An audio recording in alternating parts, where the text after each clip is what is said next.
pasar itu begini ya. Ini turun kemudian naik.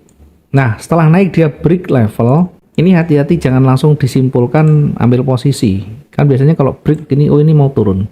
Karena bagian dari strategi juga ini adalah follow the trend atau ketika entry kita menggunakan triggernya breakout. Tapi dilihat sebelumnya kalau udah berjajar dia terus bergerak turun, maka perhatikan dari sisi breaknya. Sebelah kiri kita lihat, kalau biasanya sudah lewat begini, maka dia akan koreksi dulu. Nah, kita menunggu koreksi begini maksud saya itu. Pola itu selalu begini, pola itu selalu dalam benak kita harus tergambar begini ya. Kalau dia mulai bergerak turun, itu setidaknya harus ada gambaran.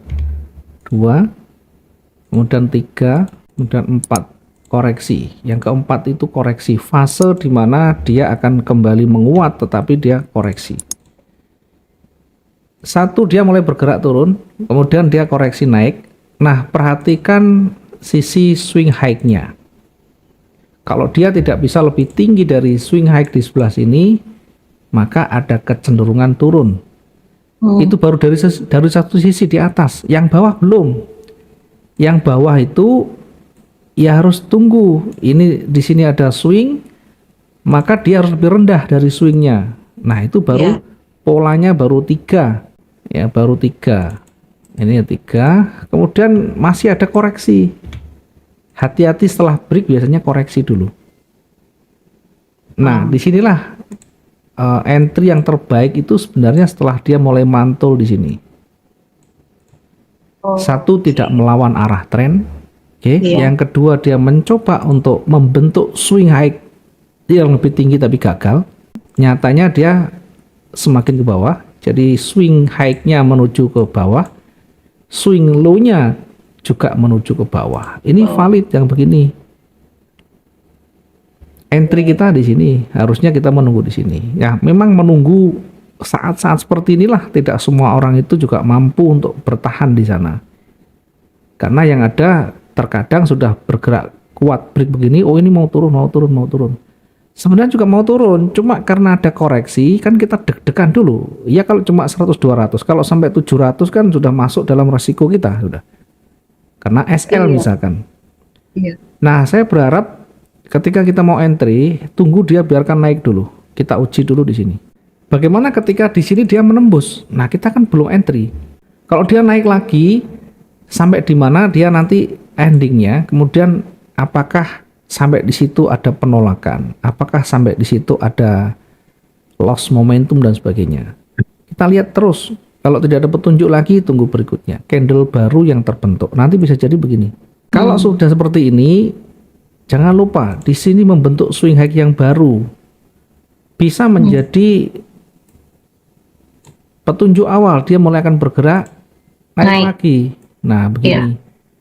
Maka nanti diperhatikan swing high-nya ini sudah menuju ke atas, swing low-nya kita perhatikan mulai naik lagi. Maka fasenya sama. 1, 2, 3, 4 koreksi. Nah, saat entry terbaik itu saat dia sudah mulai memantul di sini. Ya, mulai memantul, mesti ada tanda-tanda konfirmasi hijau di sana. Nah, disinilah paling potensial ya.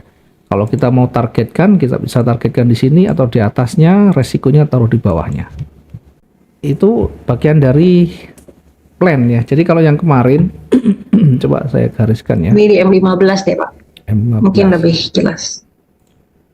Mana ya? Ah, ini nih. Oke. Ini di 19. Ini kan ada area support kan? Iya betul Pak. Nah, ini support. Yang kemarin saya gariskan kan begitu. Saya gariskan begini. Oke, saya perbesar dulu ya. Jadi saya buatkan kira-kira seperti ini kemarin kalau tidak salah ya. Ini seperti ini. Kemudian dia mulai naik. Kemudian break begini kan. Naik break. Maka setelah break biasanya ini koreksi. Koreksi itu ya sekitaran resistannya di sini. Sekitaran itu tidak harus persis biar naik turun, tapi sekitaran ini. Yang kita perlu catat adalah swingnya. Yang kita perlu catat adalah swingnya. swing high-nya apakah dia membentuk swing high yang lebih tinggi apa enggak. Yang di bawah swing low-nya apakah membentuk swing yang lebih rendah apa enggak, itu kan nanti kita perhatikan. Maka untuk mengetahui sebenarnya dari sini, ini turun 1, 2, 3, 4, baru koreksi, baru setelah ini turun. Nah seperti ini. Kemarin saya coba ngitung sih Pak, pakai Fibonacci ya, retracement itu kurang Iya. lebih memang 61,8. Mantul. Posisi hijau yang kedua itu candle Iya. 61,8. Boleh, enggak apa-apa, sebagai acuan juga boleh. Tapi paling gampang secara visual, secara kasat mata, perhatikan dari sisi swingnya ya. Dia tidak lebih tinggi, itu berarti masih berpeluang turun. Kemudian bagaimana ketika dia seperti ini? Nah, kalau dia datar, maka ini hitungannya sama. Hitungannya sama, mau ditarik ke situ sama. Ini satu level. Jadi ini bisa juga nanti mantul lagi ke sini lagi, sama. Hitungannya sama, tidak membentuk low. Yang atas tidak membentuk high yang baru. Sehingga kalau saya tarik, boleh saya geser begini juga boleh. Nah, karena yang terbaru di situ. Kemudian saya tariknya begini, tidak masalah, karena kan merahnya kan sampai di sini ini sama, sejajar. Mau ditarik di sini boleh, di sini juga boleh. Jadi begini. Nah, ini kan gambarnya kan secara visual kan mudah gitu loh. Turun sampai di sini kan naik, low-nya lebih rendah. Turun, low-nya lebih rendah. Ini high-nya lebih rendah, ini low-nya lebih rendah. Kan udah. Ini merendah, ini merendah. Tinggal koreksinya di sini, koreksinya, koreksi di sini. Di area koreksi ini mampu enggak nanti menembus? Kalau enggak mampu menembus, setidaknya harus ada tanda dia mulai merah. Merahnya harus signifikan. Banyak sekali ditolak, banyak sekali ditolak. Ini sebenarnya tanda begini nih. Tanda dia mulai betul-betul akan turun. Sehingga entry yang terbaiknya itu setelah dia memantul di sini. Saya sampaikan intinya ada petunjuk turun. Inilah entry yang terbaik kita. Resiko taruh di atas levelnya di sini. Targetnya kita mungkin bisa kasih perbandingan yang lebih besar di sini. Misalkan begini. Boleh saja begini. Kalau kita jeli dan hati-hati selalu ketemu. Ya memang terkadang bentuknya kan begini. Kita agak ribet ngitungnya kalau begini. Ya kan nanti dilihat dia terbentuknya seperti apa. Intinya perhatikan ketika dia mulai turun, swing high dan swing low-nya. Nah, selalu begini, perhatikan ini. Kalau dia turun, selalu membentuk huruf W yang merendah. Kalau dia naik, selalu membentuk huruf M yang meninggi. Ya, selalu begini. Karena ini dari awal kecenderungannya sudah turun, sebenarnya fokus kita adalah mencari trigger turun aja.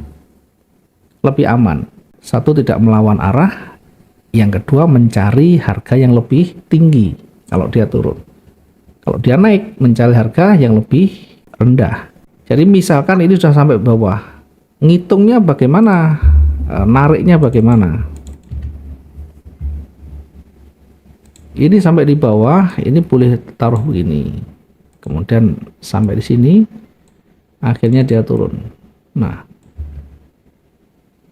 apakah nanti akan berbalik naik? Ya, lihat polanya dulu. Dari sini dia turun, dia naik sampai di mana.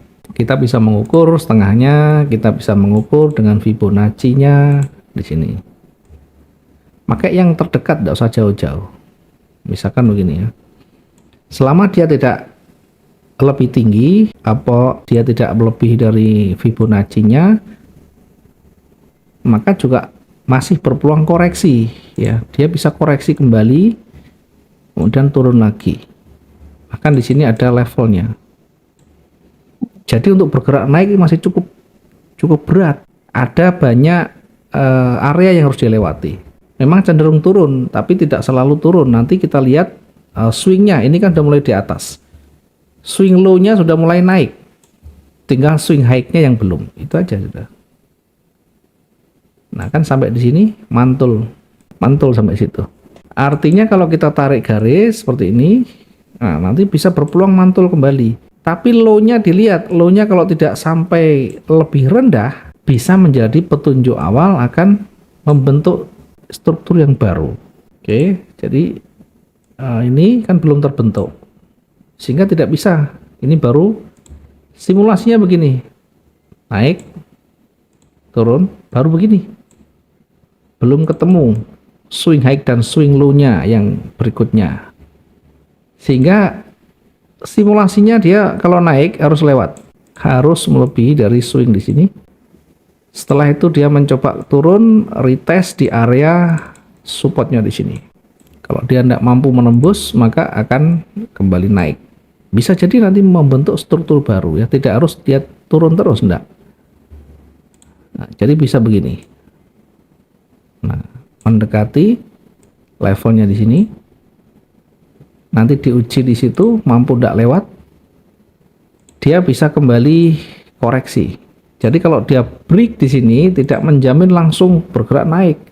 Ada fase nanti namanya koreksi. Nah, tentu entry yang terbaik saat dia mulai memantul di area levelnya. Nah, disinilah kita entry yang terbaik. Satu, tidak melawan arah tren yang terdekatnya. Yang kedua, kita mendapatkan harga lebih murah. Bukan di puncaknya, karena di sini ada puncak. Nanti targetnya sampai di situ kita hitung. Nah, misalkan 300 sekian, cukup enggak ya?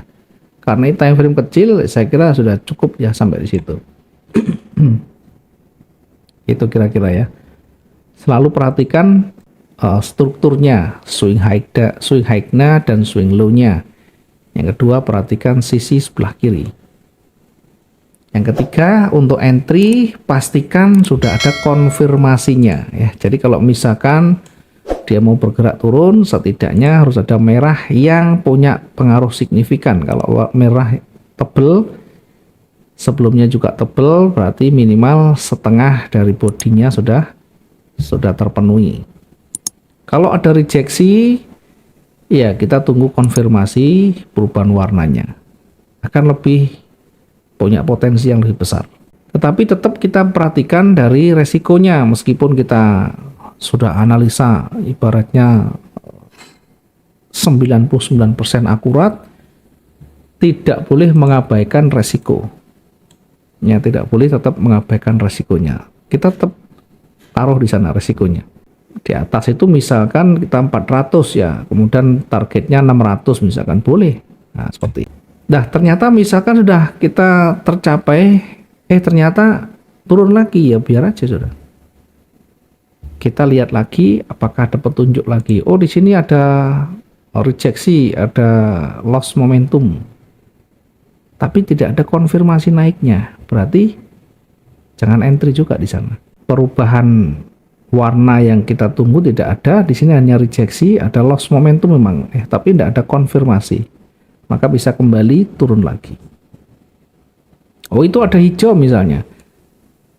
Ya, ada hijau misalkan, tetapi tidak cukup ya. Hijau ini kalau kita lihat ya bisa saja menjadi pertanda ya, tapi harus diingat ya dari sisi daily range-nya, dari sisi levelnya, bisa juga dari sebelah kiri nanti ada area support yang harus kita perhatikan ya. Nah, kalau sulit bagaimana? Naikkan time frame-nya ke H1, kemudian H4. Nanti akan ketemu di sekitaran itu. Kalau kita di M15 terus tidak kelihatan nanti. Seolah itu sudah kuat, ternyata ada